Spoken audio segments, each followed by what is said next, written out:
Actually, I want to start today and talk about where we are on the Jewish calendar. The Jewish calendar is really, some rabbis call the Jewish holidays seasons of the soul. Seasons of the soul. Which means every time, meaning like Shabbat, Rosh Chodesh, a regular weekday, a specific Jewish holiday, every time in Judaism carries its own spiritual and soulful energy and vitality and emotion and consciousness, right? So if the holidays are the seasons of the soul,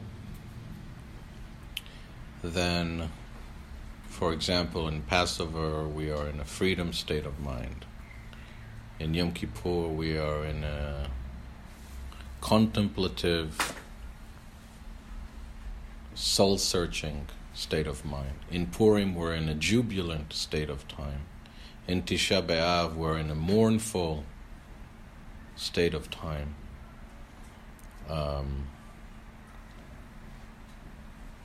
So, as we go through the Jewish year, in a sense, we find also our redemption in time, our connection to our inner core and to different parts of who we are in time. Abraham Joshua Heschel wrote a wonderful book on the Sabbath, which I highly recommend. And he explains basically that Judaism is redemption in time. Comes Shabbat, you enter into a different soulful dimension in time. Similarly, Rabbi Soloveitchik wrote a masterful work called Halachic Man, explaining what Judaism is. Judaism is halakha, Jewish law, is done in an analytic way, like a scientist does his or her work. And Judaism is not a mysticism where you have to withdraw from the world. In Judaism, you redeem yourself by experiencing soulful time. So, for example, in Halachic Man, Rabbi Soloveitchik gives a beautiful anecdote from his childhood. He says, I remember when I was a child, and I was with my father, Rabbi Moshe Soloveitchik, in a synagogue right before Ne'ilah, the closing prayer of Yom Kippur, and the sun was about to set, and my father told me, look, behold my son, this is a sunset of atonement and forgiveness. Right? So now we're also in a very specific point in time. And also another footnote, one of the leading Jewish philosophers in the first quarter of the 20th century was Franz Rosenzweig. Rosenzweig was friends with Martin Buber. They translated the Bible together. And Rosenzweig, he was a German Jew, but he was no Zionist. He died a few years before the Nazis came to power from a terrible muscular disease. But he was opposed to Jewish nationalism. Why? I think he had a very ultra-Orthodox kind of view. He basically said, in Judaism, we have spiritual redemption. When you're in Shabbat, if you really connect to the energy of Shabbat and do Shabbat, then you are redeemed in the time of Shabbat. When you're redeemed in the time of the Jewish holidays. In Judaism, you're not redeemed politically, you're redeemed spiritually. You find your freedom in spirituality, in piety, rather than in geopolitics, right? So that being said, now we are in a very interesting soulful chapter in the Jewish annual cycle, which is the counting of the Omer. Right? In ancient times, the Omer was a weight of wheat or barley that the Kohanim used to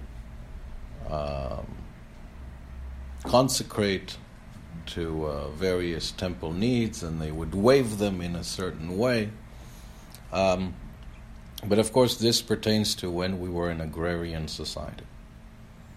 So, one of the beautiful dynamics that we see in our tradition is that as time evolved and we progressed in time chronologically into the centuries and millennia, while we were no longer an ancient Near Eastern society entrenched in its ancient land in Israel, we became an exilic global people.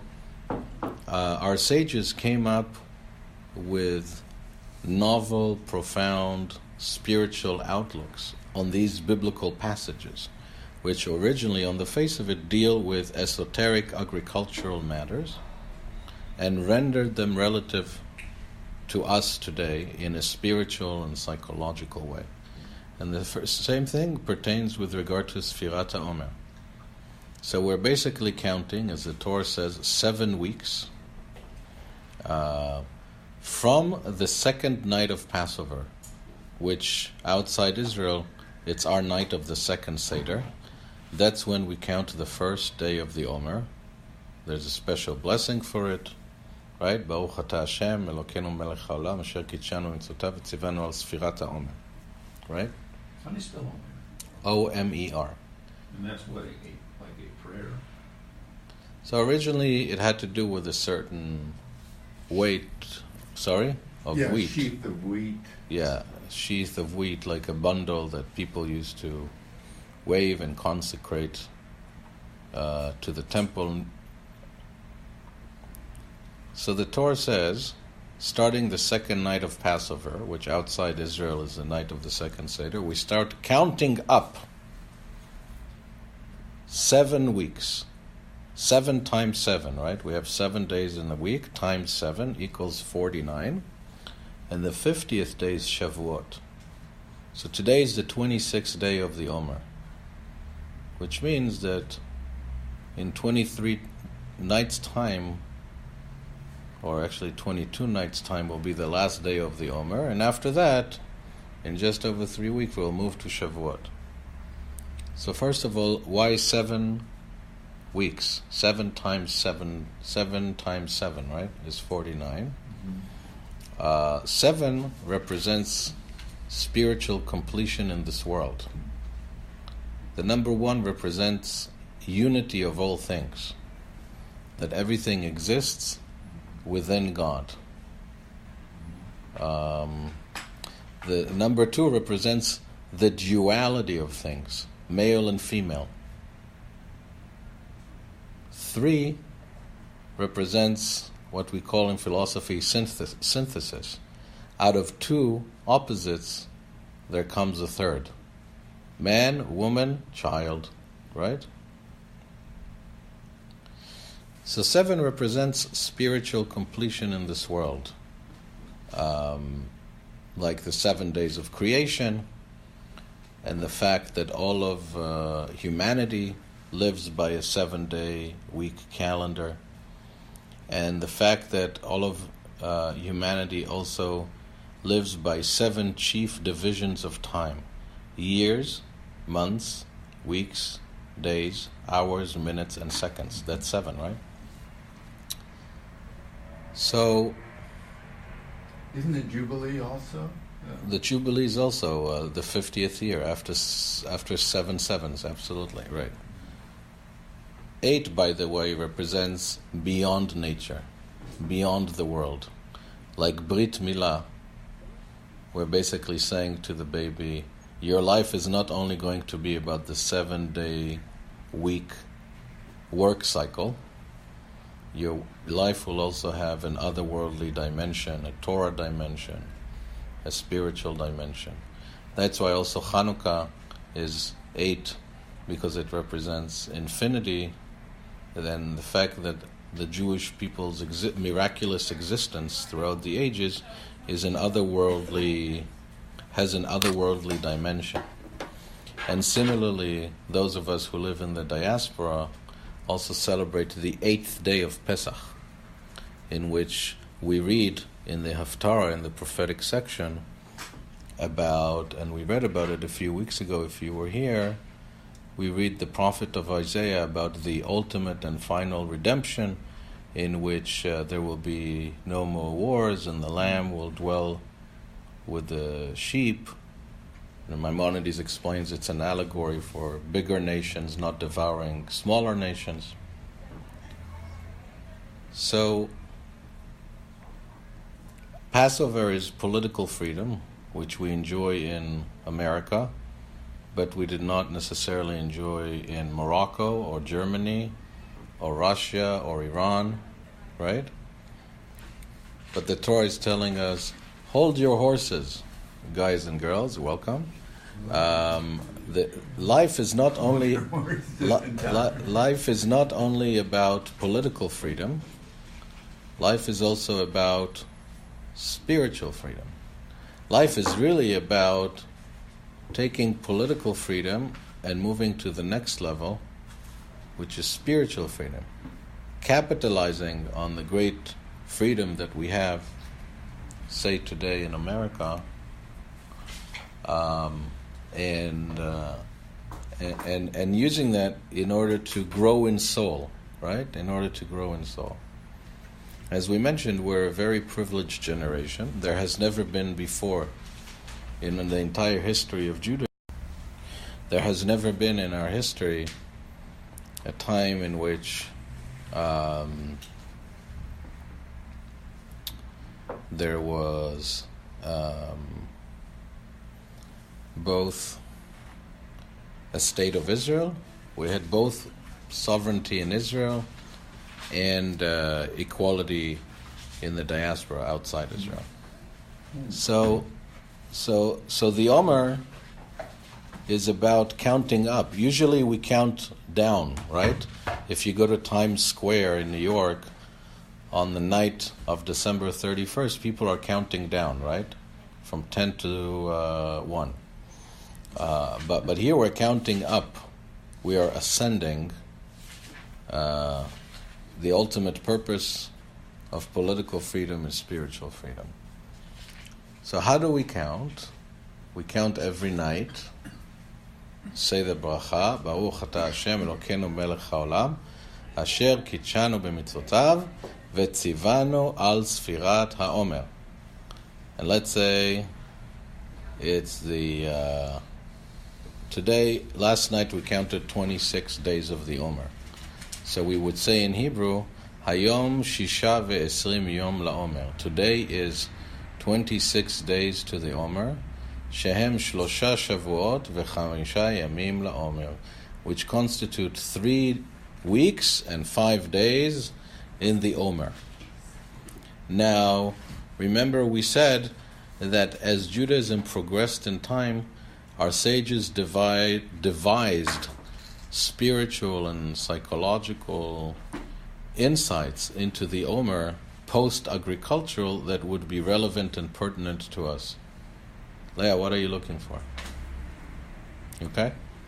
You looking for something? No? Right. Separate. It's separate. It's separate. We're not looking at the text right now. So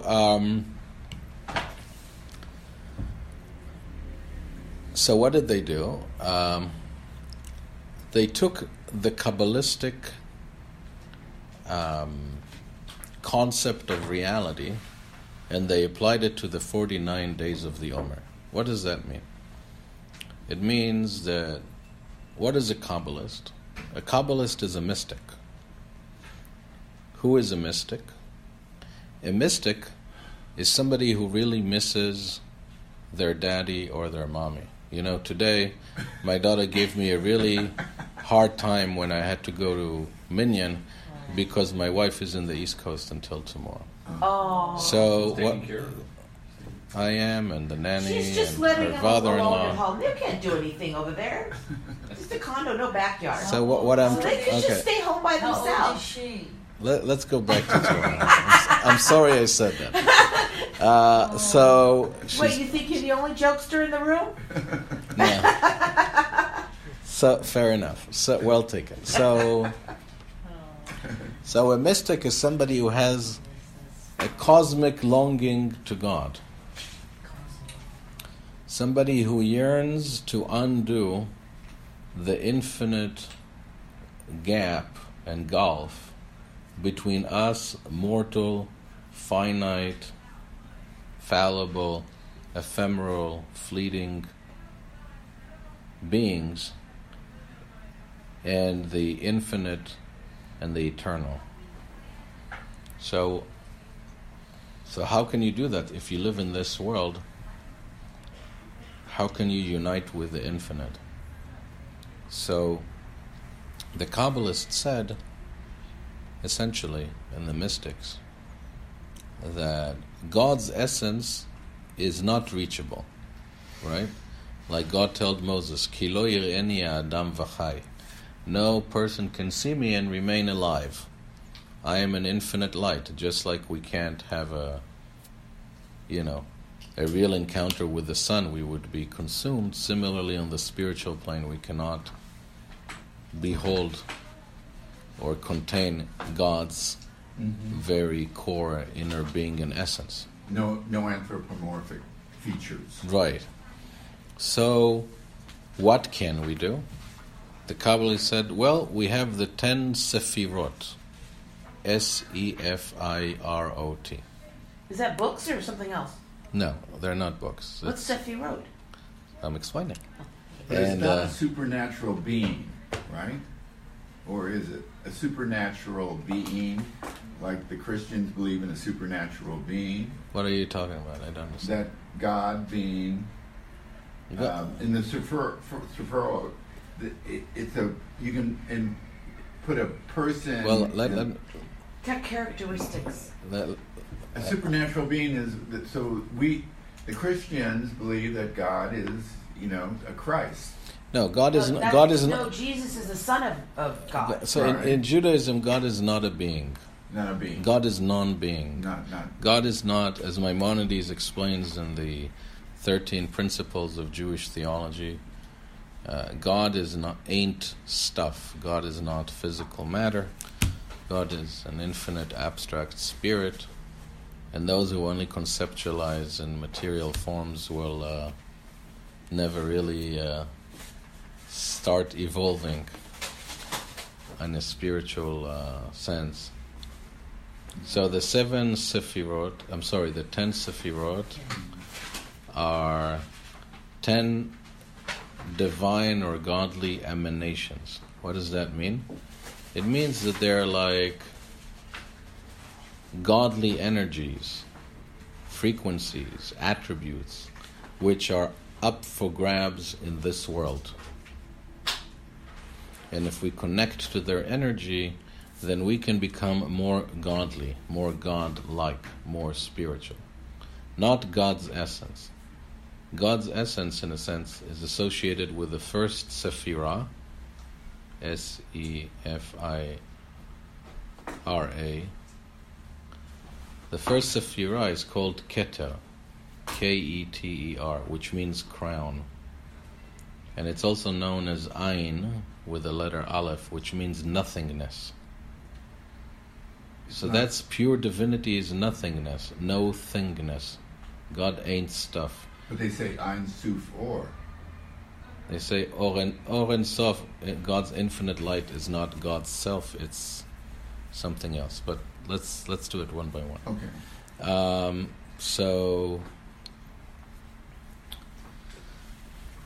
So the Keter is no thingness, that we don't have access to. The crown, we don't have access to that. Right, we don't, right. It's no thingness, right? Ayin, nothingness. Ayin. With Aleph. Oh. Right, that means nothingness. With How do you spell ayin in Hebrew? Aleph, Yud, Nun Sofit. as opposed to the word ein with a letter, with a... And that means I, right? Ein, it means I? Eyeball? If it's spelled with an ein at the first letter, letter, that would mean an I, a physical I. Spelled with an aleph, which is what's relevant here, it means nothingness. It's a homonym. Okay, that's why I was confused. Makes sense. And then you have two intellectual sefirot. The first one is called chokhmah. In Hebrew, it's wisdom. And that's having a new insight or spark of genius. When a businessman has an idea for a new business venture, a new patent, when a writer has an idea for a new novel, when an architect has an idea how to design a new building, that's chokhmah. You have this spark of genius, of an insight, like when the light bulb goes on in the cartoons, right? Like that Okay, aha now is moment. that God's idea that comes into us? You're getting too philosophical on me. Just stay with it. It's a capacity that we have the ability to connect to. Okay, we're not spoon fed that. We have to work for it mostly. Does that answer your question? I hope so. I'm always struck with: is there anything original? Are we just receptive? No, that's Are not we it. attuned to God's thoughts? That wouldn't be a Jewish view. The Jewish view is that we are autonomous agents. Oh. And as it says in the Torah, behold, I've given before you today life and death and good and evil, and you shall choose life.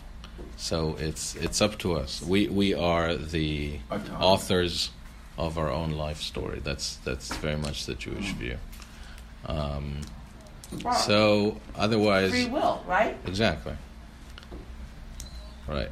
Otherwise, nobody's responsible for anything. And the guy who was just found a few days ago with DNA, having been a serial rapist and killer, Oh my God! Did you hear about that? he's not responsible for that. Anyway, we can't get into that. It's a complete digression from what we're doing. So that's Chokhmah. The next intellectual sephira is called Bina, B-I-N-A. Bina is the analytical faculty. Suppose I am an architect and I was just asked to design an office building for someone, and I came up with the idea, what do I want it to look like? Let's say I decided I wanted to look like the Lipstick Building in Manhattan, in Midtown Manhattan, which is like a circular kind of building. So after I had this idea in my head, if I'm the architect, now I'm going to take a big, a big sheet of paper. I'm going to grab a ruler and a pencil. I'm going to start doing the geometry. I'm going to start carving out all the nitty-gritty minutia and details of every floor and every room and every office and where the bathrooms are going to be and where the lights and where the smoke alarm. You go into the details. That's Bina. It's the analytical knowledge, the ability to hone in on the minutia of things and systematically analyze and build. Okay? It's the micro. Chokhmah is the macro, right? And this is the micro. Then we have, in some Kabbalistic formulas, there is an intermediary intellectual sephira between Chokhmah and Bina. But is it more than 10 then? Is it outside the 10? It's kind of like a derivative of them. It's more like a tacit sphera. It's not really an 11th. Some people don't include it. Chabad does. Chabad is big on that one. It's called Da'at. Da'at, D-A''A'-T, is Hebrew for knowledge. Oh. And that's an integrated kind of knowledge where you become one with the subject of inquiry. So, for example, imagine Yo-Yo Ma playing the cello, and at some point, which I got to see one time at Disney Hall here, At some point, he gets so engrossed and immersed in the intensity of the music that it's like he and the cello become one. They just fuse and merge into one entity, Can ask some great pianist. At some point, they're not even playing the piano. They and the piano are the same thing. Maybe some long-distance runners, that happens to them too throughout a marathon. You're in the zone. So, exactly. And and the idea is that, ultimately you want to bring it to the spiritual plane. That you and the prayer that you're reciting and God are one. It's unity through knowledge. It's something very, very spiritual. So these are the intellectual sefirot. Excuse me, would that be meditation too? If you were like in a state of meditation and you feel as though you're at one? Yeah, sure. The meditation could certainly facilitate a state of da'at, absolutely. So all of these are intellectual sefirot, but we also have the 7 lower ones are emotional sefirot. And the first one is called chesed. This sounds familiar. Yeah? So just to let you know, keter is at the very top of the head, like where I'm pointing now. So that's where it's symbolized in the body. Chochma, the insight, is right brain. Bina, Right brain? Right brain, yes. And Bina is left brain. And it's kind of cool because today science says that, right brain is creative, left brain is analytical. And that is the fusion of them. Now we're getting from the intellectual sefirot to the emotional sefirot. Again, what are sefirot? They are divine attributes. Yes? So are we like going from one dot and then the middle one's dot? Are we doing the Wait and see. the Kabbalistic tree? Well, wait and see. Do we have it in our stained glass? Yeah, we do. Yeah, we do. So the next one is chesed.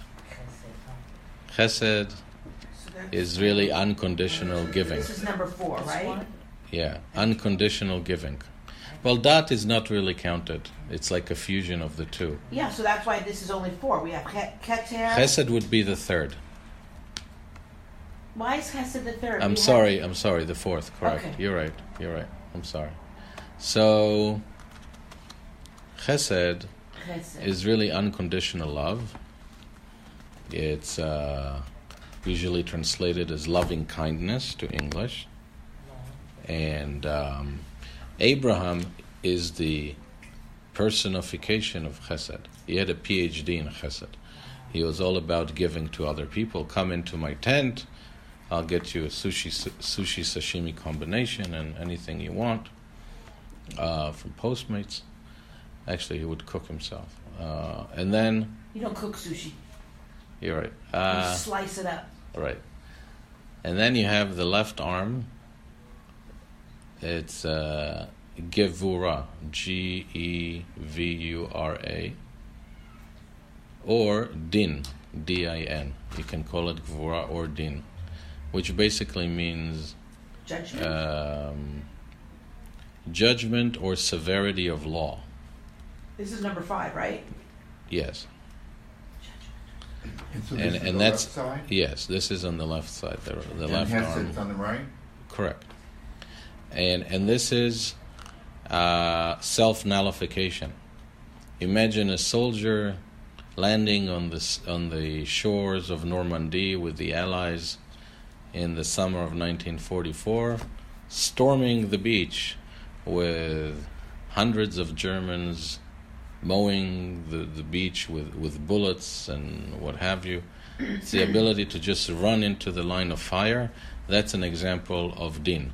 It's the ability to completely self-nullify yourself for the sake of a greater cause. Sacrifice yourself? Yeah. Like Isaac did in the binding of Isaac, according to some Midrashic works. Isaac knew that he was going to be sacrificed, and he still went ahead with it. So it's the ability to give yourself over for a cause greater than yourself. Right? So if chesed is reaching out, gvura and din is holding yourself in, reining yourself in. So what is the idea of severity of law? Gvura and din is very important because din means law. And without law, the world cannot exist. Nothing can exist. Without law like photosynthesis and gravity and cancerous sun rays blocked at the atmosphere, there could be no physical world. These are natural physical laws. Without these laws, there's no life. There's no physical existence. Secondly, there are societal laws. Without social laws, we'd have serial killers roaming the streets. And thirdly, we have social laws. And if we completely disengage from societal norms and laws, we will not be able to function at all in society as individuals, right? So on all these levels, and then comes the next sephira, which is in the middle between chesed and gvura, and it's called Tiferet, like my older daughter's middle name, Tiferet. Tiferet means beauty, but a profound sort of beauty. It's the beauty of harmony and symmetry. So, for example, Jacob represents Tiferet. Jacob is like the balance between his grandpa Abraham, who was all about unconditional giving to others, and his father Isaac, who is all about reining himself in, right? Nullifying himself. It's finding the balance between these two opposing or antithetical dynamics, right? Chokhmah is reaching out, Din is reining in, Tiferet is in the middle, finding that ever elusive balance, right? The next one is called Netzach, which is eternity. It's the name of a famous Persian synagogue here in Beverly Hills. Netzach. So that's the right side? Right. Sorry? How do you spell that? Netzach. Netzach means eternity. And in the body, it's symbolized by the right leg, and that is eternity. So and this is the right side? yes, and that's represented by Moses. Okay. Judith, what time do we have? I just don't have my... It is 10:33. Okay, good. We have time. So that's represented by Moses, because Moses was the emissary... Your laptop doesn't have the time? Oh, yeah, you're right. Very good. Perfect. Thank you. So, I didn't think of that. So... Not that I don't mind telling you, but, you know. It makes it easier. Thank you. So Moses represents eternity. And then we have on the left leg Hod, Hod, which is represented by Aaron, Moses' brother. So sometimes it's translated as splendor.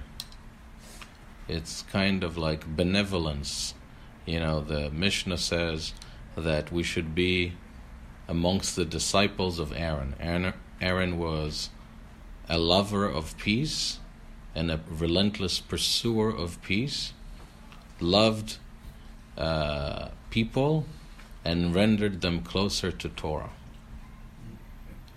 And then comes Yesod, which is in the middle, represented by the reproductive organ and personified by Joseph. Why? By who? Joseph. Because Joseph said no to Potiphar's wife, who really tried hard to seduce him. So Joseph is known as Tzaddik Yesod Olam. He was a righteous person, a self-perfected man, who is foundational, spiritually foundational to the world.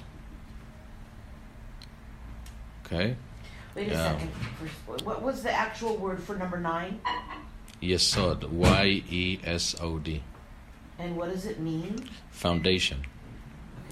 And it might be connected to, it's connected to what we call in Judaism Yetzer, Y-E-T-Z-E-R, which means like, Yetzer is basically like an impulse or an inclination. The Greeks called it eros. That's where the word erotic comes from, right? And From the Greek root. Right, and Freud called it libido. Right? So the idea is that a lot of great works of art and ingenuity are basically a sublimation of the erotic drive.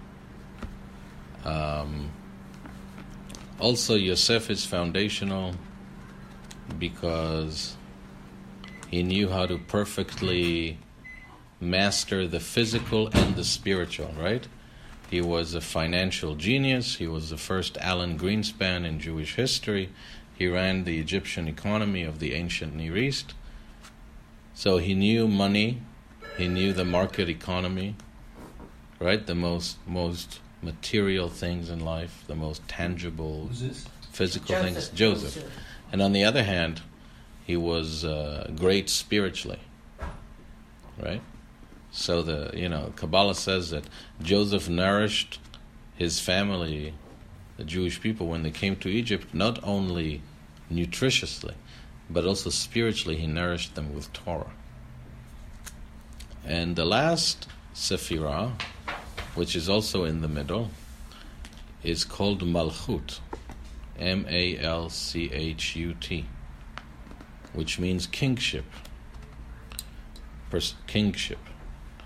personified by King David, the historical figure, not the hotel, and that's kind of like where all that divine energy comes from Keter on high, where we have no access. It filters all the way down to the lowest realms of this world. Malchut is that when godliness, godly energy filters all the way down to the lowest realms and rungs of the physical, material, empirical, actual world. So King David, on the one hand, was a warrior and a politician, if you like, a head of state, which is all like, and a general, not in a general, but which are very earthly things. But he was also the author of the Psalms, of Tehillim, right? So why am I telling you all this in the context of the Omer? Because what do we do during the Omer? During the Omer, how many days do we count in the Omer? 49. Very good. How many emotional sefirot do we have? Take off Keter and take off the intellectual sefirot, Chochmah and Bina. The emotional would be 7. 7. Oh, so that's all tied up with 49. 49. Right? So 7 times 7. Mm-hmm. So how does it work? If it's the first day of the Omer, then we say, after we say the Bracha, today is the first day of the Omer, and then what's the first Sefirah? The first Sefirah is Sefirot. No, the first... Keter, excuse me. No, from the emotional ones. From the emotional Chesed. Chesed. So we say, the first day of the Omer, we say it's Chesed within Chesed, because it's the week of Chesed, and it's the first day is the day of Chesed. The next day, we're still in the week of Chesed, the first week, but we're in the second day of the first week.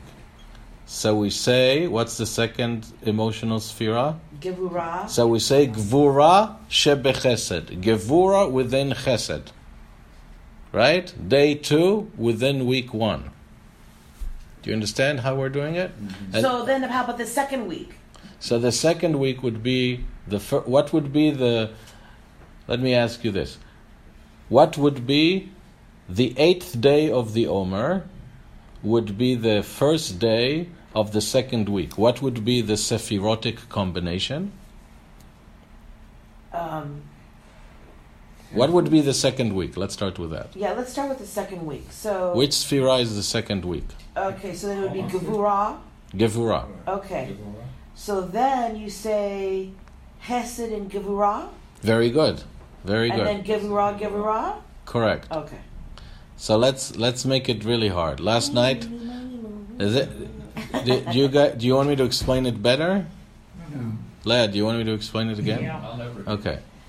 So we have 7 sefirot which are emotional sefirot, that are mental, psychological. So we don't include Keter, to which we have no access, and we don't include Chochmah, Bina, and Dat. These are intellectual sefirot. During the Omer, we count 7 weeks and 7 days and 7 weeks. 7 weeks. Each one has, of course, 7 days. So we start from the first Sefirah is Chesed. The first emotional Sefirah is Chesed. So the first day of the Omer is Chesed within Chesed. Loving kindness within loving kindness. The second day is Chesed Shebigvura. We go to the next Sefirah. Loving kindness within severity of law or judgment. What's that called? Sevorah? Gevurah. Gevurah. The fifth one. Right. You should have written it down. So Leah, what's the third day? Huh? Six. The third day, yeah. The third one is D? no. The week is Chesed, right? The first week is all Chesed. That is the Sefrot. It's called the Sefrot. Right? One of the Sephirot. Yeah. So we Chesed and Gevurah again? That would be the second day. So The then- third day would be Chesed within Tiferet. Oh. So you kind of go like this, you guys. You know, each week of the 7 weeks is, Third week. you know, of the 7, and then you go Let's- 7-1, 7-2, 7-3. You know, that way. So let's count again. The 7 lower Sefirot, which are emotive, right, are Chesed, Gvura, Tiferet, Netzach, Hod, Yesod, and Malchut. Right? These are the 7 lower ones. So week 1 is the week of Chesed. Week 2 is the week of Gevurah. Week 3 is the week of Tiferet. Week 4 is the week of Netzach. Week 5 is the week of Hod. Week 6 is the week of Yesod. And week 7 is the week of Malchut. And every day you go down. So week 1 is Chesed. First day Chesed in Chesed. Second day Chesed in Gvura. Third day Chesed in Tiferet. Right? And these, and these things repeat every week. Correct. Correct. Up to 49. Correct. That's it. So that's a meditation. That's a spiritual, emotional, spiritual meditation that we perform. No, these are Kabbalistic interpretations. Yeah. These are Kabbalistic innovations in order to offer us spiritual empowerment through the days of the Omer. So if you want to find them, it's in the Kabbalistic. Right? Correct, yeah. In the Zohar. Zohar. The Zohar does, I don't know if the Zohar specifically represents that specific innovation, but I can find you sources for it. Now, Oh, you can? Yeah. The parashas that we do every Shabbat here, Oh, you have? are these ingrained in? Are these part of it? These Kabbalistic things that you just talked about? No. These are Kabbalistic innovations that were, let us say, revealed much after that time. It's from a later period. So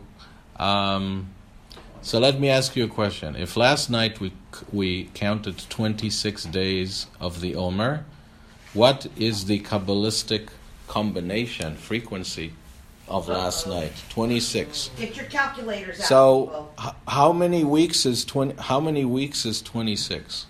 It's the fourth week. Correct. So which day in the fourth week? It's going to be the fifth day. Fifth day, very good. So the fourth week is which Sphira? Netzach. Chesed, Gvura, Tiferet, Netzach, Hod, Yesod, Malchut. Correct, Netzach. So we are in the fourth week. It's the week of Netzach. Netzach means eternity. Eternity, right? So what's the fifth of the 7 lower Sephirot? Hod. Hod, right? Splendor. So last night we counted splendor within eternity. So you're supposed to meditate today on that specific combination of the attribute of splendor, of benevolence, of being a peaceful, loving person who loves humanity and loves spirituality within the context of eternity. Right? So there are people who write, and there are little booklets you can buy that give you some insights into those Kabbalistic meditations for each day. Wow, that's good. Right? Yeah, the Chabad house, I think, has those. Yeah, they might. Chabad is big on these things, yeah. So this was an opportunity to kind of see how we can draw great spiritual empowerment from this season of the soul of Sfirat HaOmer. Okay? Now I want to ask you another question, friends, which is, during the time of the Omer, between Pesach and Shavuot, at least until Lag BaOmer, the 33rd day of the Omer, do we have any halachic restrictions? Are there any things that we are forbidden to do according to Jewish law during this period of time of the counting of the Omer? Yes. Do not swim in the ocean. Well, so you're talking about, I think you're talking about the 3 weeks preceding Tisha B'Av, and then the 9 days preceding Tisha B'Av. These are days that are prone for calamities. So that's why you shouldn't swim in the ocean. I never heard that before. So some people, refrain from risky activities during that time. It's a tradition. A relative of mine was supposed to undergo a surgery on the 9 days and then decided to postpone. It's very individual, but of course, had he had to do it then, he would have done it then.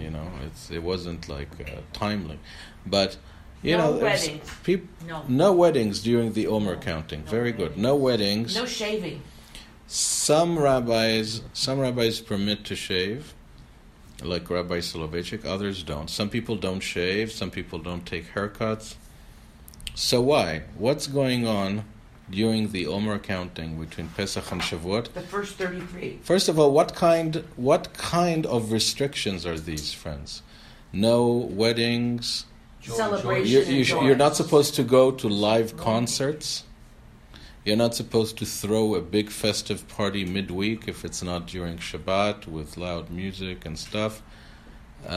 So what kind of restrictions are they? Restrictions on celebration and celebration. They are similar in many ways to the laws of individual mourning. Right? A mourner doesn't dance at weddings, right? An individual mourner. We're talking about somebody who lost an immediate relative, a child, a sibling, a parent, or a spouse. What are we mourning? So hold on, we're getting to it. Sorry. It's okay. So these are mourning rituals, but they are national. It's a national mode of mourning. What are we mourning?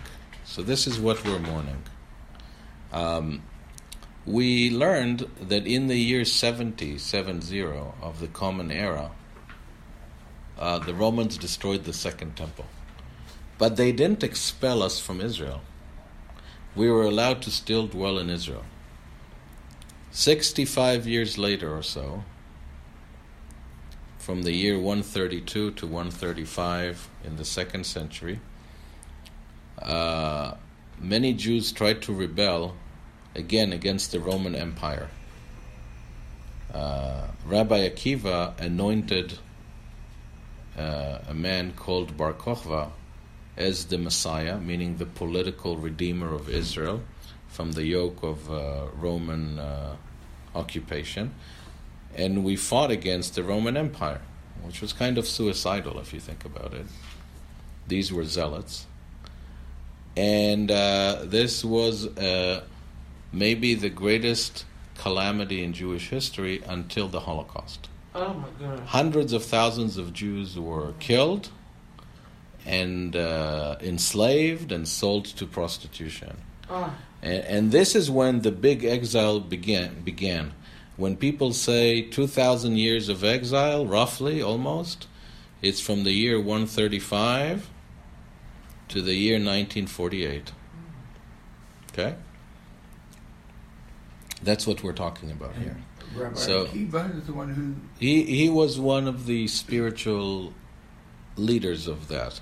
So think about that because of that catastrophe that some historians called the Roman Holocaust. By the way, do you know what the Romans renamed Judea, the land of Israel? Palestina. Ugh.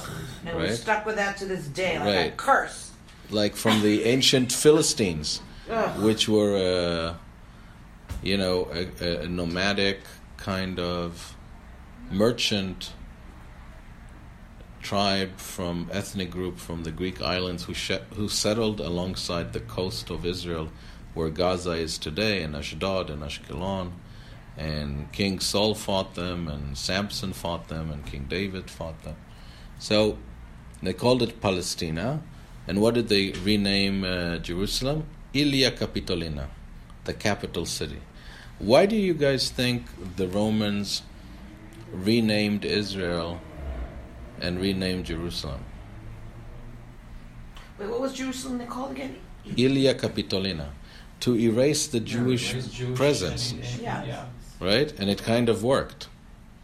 Well, the thing is, though, not just in this case. There were many empires conquering each other. Always changed the name immediately. So it wasn't just No, it wasn't. to erase the Jewish identity, because every time an empire conquered somewhere, they changed the names. Right. Well, so what you're saying is, and of course it's correct, is that they wanted to erase the local culture. Right. And this one just happened to be the Jewish So one. this time they erased our culture Right. and historical presence, and Exactly. other times they erased other cultures. Right. Absolutely correct. This particular time, we weren't the only ones. Yeah, we were one victim amongst many. Many, yeah. Correct. So think about And how. this is probably the time that my family on my maternal grandmother's side moved to Greece, because she's a Romaniote.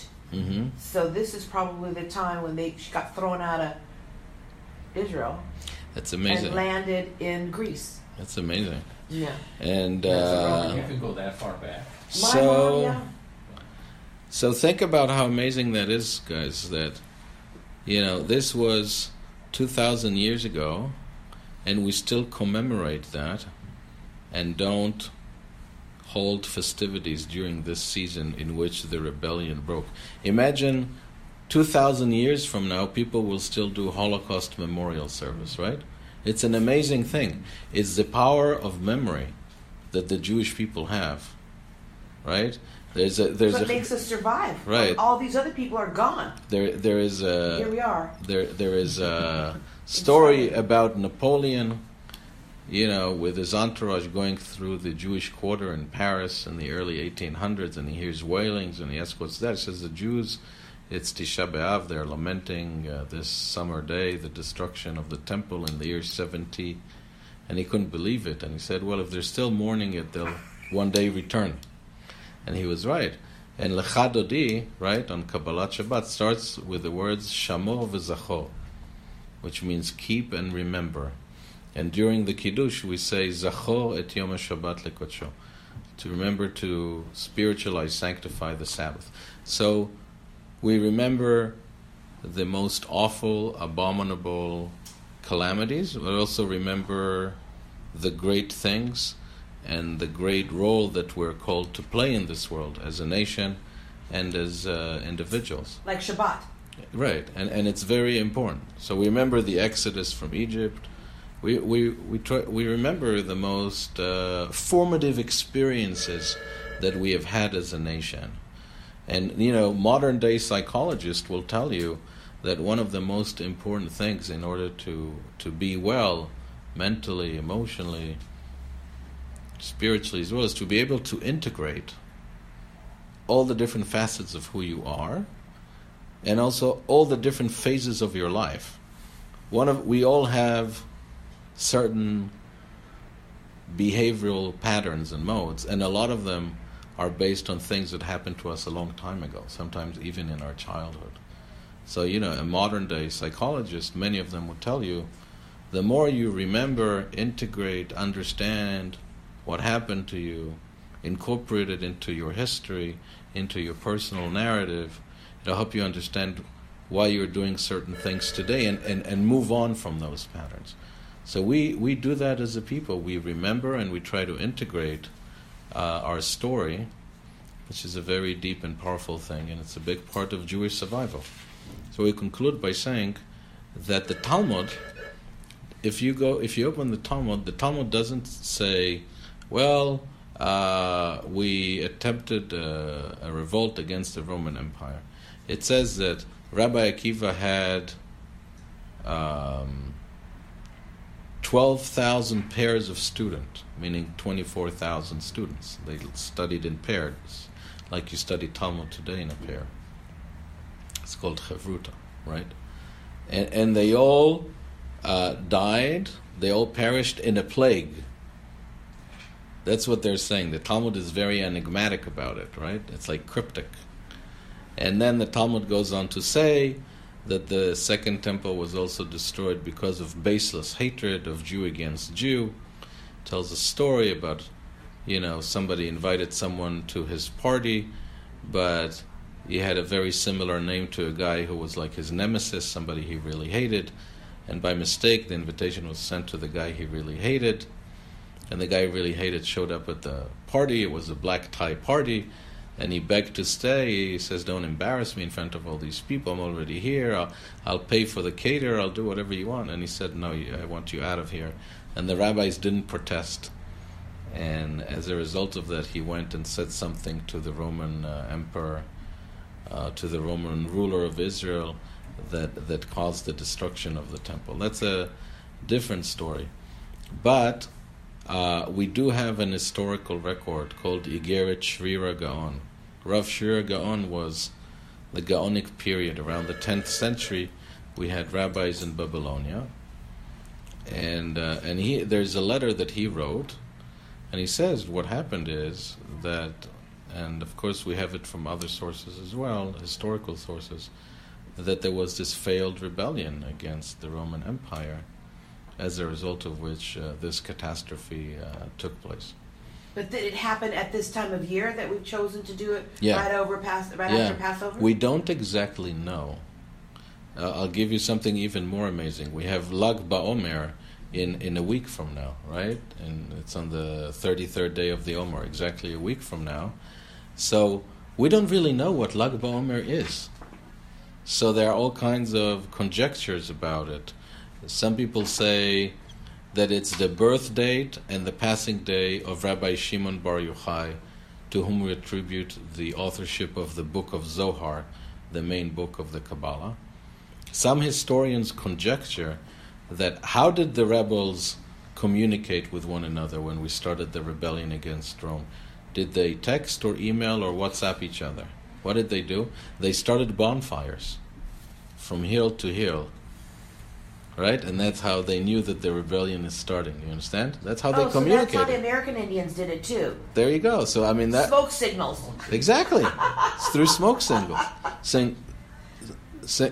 Signals. So So that's why some people say, that's why we light a bonfire on Lag BaOmer. We don't really know. It was such a long time ago. But we still have the because it'd be custom. interesting. I mean, why 33? Well, 33 because it's a month.